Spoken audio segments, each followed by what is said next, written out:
आइए सुने युग ऋषि की अमृतवाणी। आज का विषय है नकली गुरु व असली गुरु।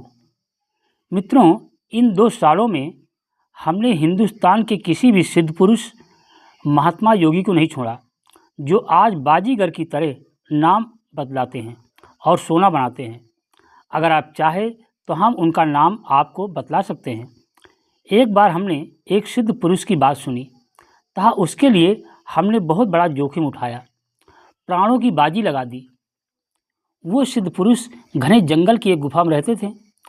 लोगों ने बतलाया कि वे सबका नाम, पता तथा भूत भविष्य वर्तमान सब कुछ बता देते हैं। हम पहुंच गए उनके पास। बाबा ने सब बतलाया। हमें दाल में कुछ काला नज़र आया। हम वहीं रुक गए तथा पैर में मोच का बहाना बना लिए। ये बात उनके चेले को बता दी और एक कोने में पड़े रहे।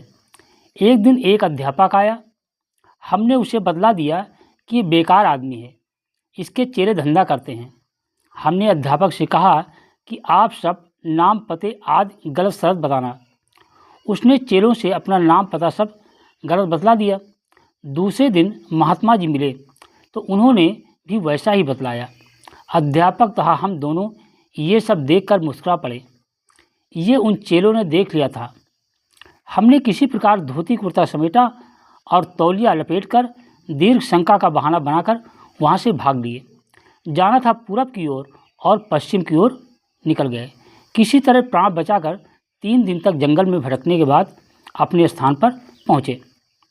साथियों, हमने उस गुरु को भी देखा है जो 15 वर्ष की उम्र पूरी होने पर बसंत पंचमी के दिन हमारे पास आया था।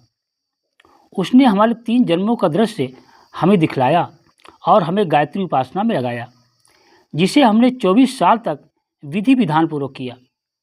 हमने अपने गुरुदेव से एक प्रश्न पूछा कि पूज्यवर, हमारी एक शंका है, आप बतलावें कि गुरुओं की खोज में लोग छुट्टी लेते हैं, मेडिकल लीव लेते हैं, घर बार छोड़ते हैं, तब जाकर शायद किसी कोने में कोई सच्चा गुरु मिलता है, परंतु आप तो स्वयं हमारे पास चले आए, ये क्या बात है? पूज्यवर ने बतलाया, बेटे, धरती क्या बादलों के पास जाती है? ये बादल स्वयं आते हैं धरती पर। हमने कहा, बादल स्वयं आते हैं एवं धरती पर बरस जाते हैं। बादलों को चलना पड़ता है, बादल स्वयं बरसते रहते हैं। उन्होंने कहा कि आकाश में बादलों की तरह सिद्ध पुरुषों की भी कमी नहीं है, जो बादलों की तरह बरसने के लिए सुपात्र की खोज करते रहते हैं, दिव्य आत्माओं की वे तलाश करते रहते हैं। मित्रों, आपने देखा होगा कि जब धरती पर मरी हुई लाश, कुत्ते आदि पड़े रहते हैं तो गीध, कौवे, चील स्वयं आ जाते हैं तथा उसे नोच नोच कर खा जाते हैं। उसी प्रकार भगवान, दिव्य पुरुष, संत भी ऊपर से तलाश करते हैं कि इस धरती पर कौन दिव्य पुरुष है जिसे भगवान, गुरु, संत की कृपा, वरदान, आशीर्वाद की आवश्यकता है, और वो वहाँ पर पहुंचकर सारा काम करते हैं। वे देखते हैं कि कौन दया के पात्र हैं। हम बद्रीनाथ, रामेश्वर जाते हैं, किंतु वे भी हमारे पास आते हैं एवं हमारी परख करके चले जाते हैं। केवट की भक्ति, श्रद्धा महान थी। उसे देखकर भगवान राम स्वयं उसके पास आए और दर्शन दिया।